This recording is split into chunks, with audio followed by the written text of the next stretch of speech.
When people talk about scaling a business, they mention three things: more clients, better marketing, and hiring top talent. They strain. And they strain because no one's paying attention to the engine room, the middle office. Welcome back to the Recruitment Curry podcast.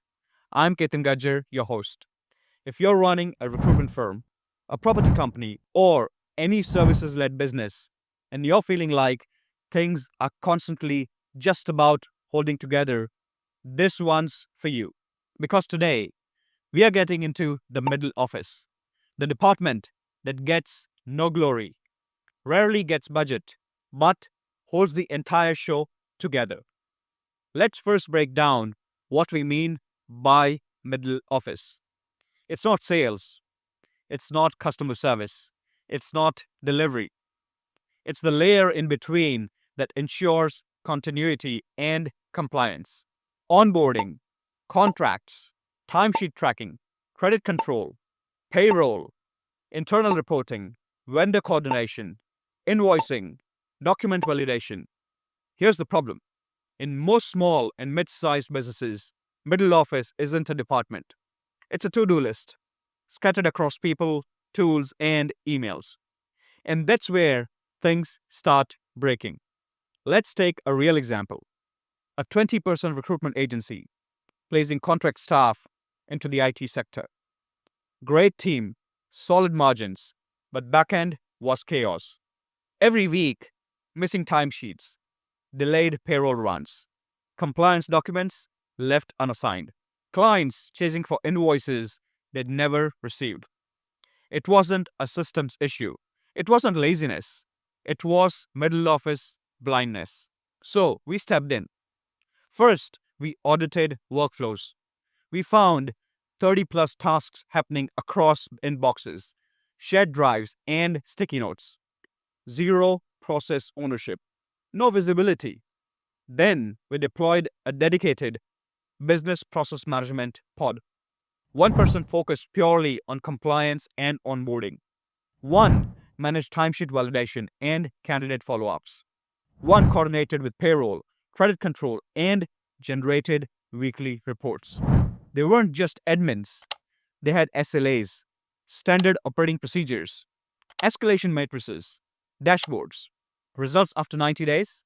The DSO, the days sales on outstanding, they dropped by 18 days. Payroll accuracy, up to 98%. The client feedback improved significantly. The team stress dropped, and recruiters could trust their operations again. The ROI, hard to measure directly, but they estimated a £60,000 plus annual impact just in cash flow and retention. You can't scale a leaky ship, and most founders think their problem is sales, when it's actually structure. Your middle office is like a nervous system, invisible when it works, crippling when it doesn't. So ask yourself, who's tracking your credit risk right now? How many hours are being lost to chasing documents that should have been automated? Do you even know how long your onboarding takes from contract signed to day one? Let me share a different sector. We worked with a growing Airbnb and a property management company, 35 plus units, a couple of team members.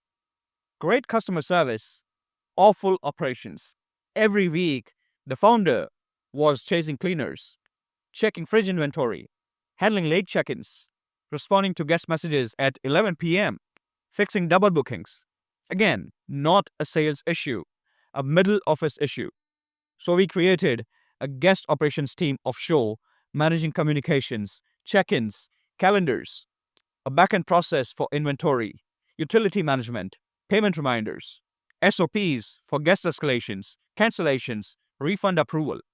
Within 8 weeks, 40 plus hours were saved per week. The guest response time was just under 10 minutes. Double bookings? Zero. Founder back to spending 80% of time on new business partnerships. The ROI?